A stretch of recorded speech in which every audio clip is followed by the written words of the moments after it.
Hallo alle sammen. I dag skal jeg vise dere hvordan dere bytter bilder på Steam. Ja, først så går jeg inn på kontoen din. Så trykker du på vis profil. Sånn bilder er det nå. Og så trykker jeg profil. Så trykker du der.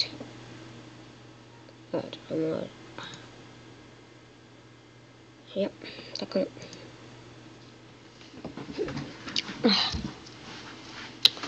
Så her har du masse bilder å velge med.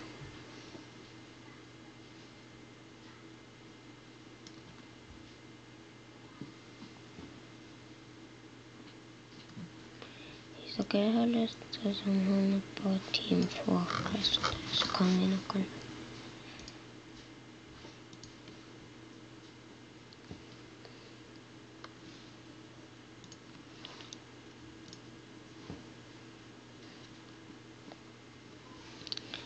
Så da må du gå forbi helt til T, det står T her, sånn.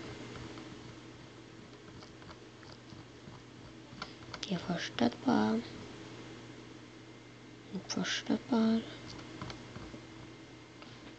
Hvis vi går på B. B.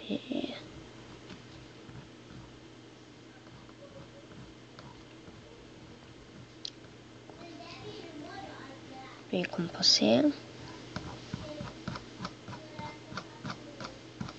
Du kan på D.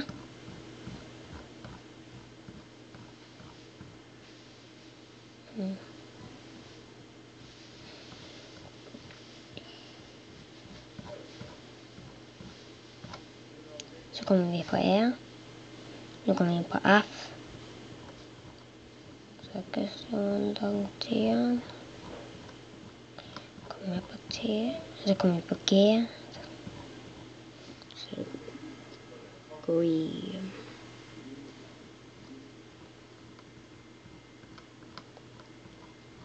Jeg skal bytte ut. Kommer vi på hvis det var i H, nå er vi på I.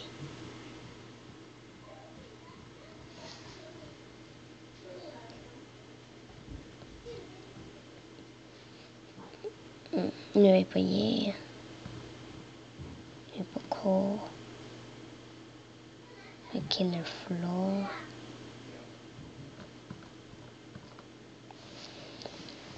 Nå er vi på R.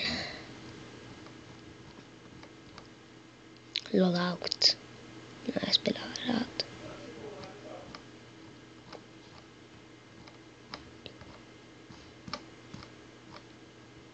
Nå er vi på M. Snart er vi på O, tror jeg. Ja, O. Nei, M. Nå er vi på M. Snart på D. Nå er vi på O. Veldig snart på D. Nå er vi på Payday som P. Veldig snart. Q. På R. Der igjen. Spore fort. Vi er på S.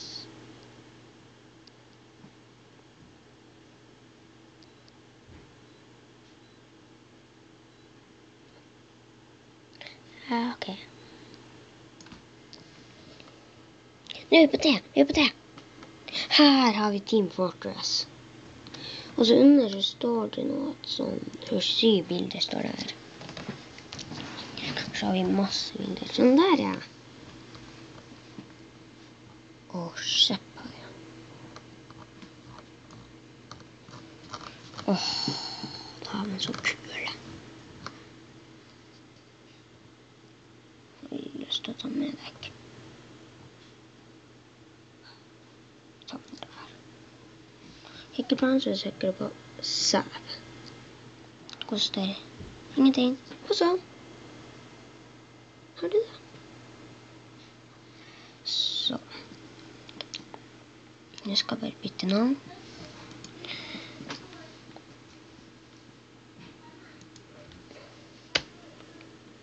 Lik.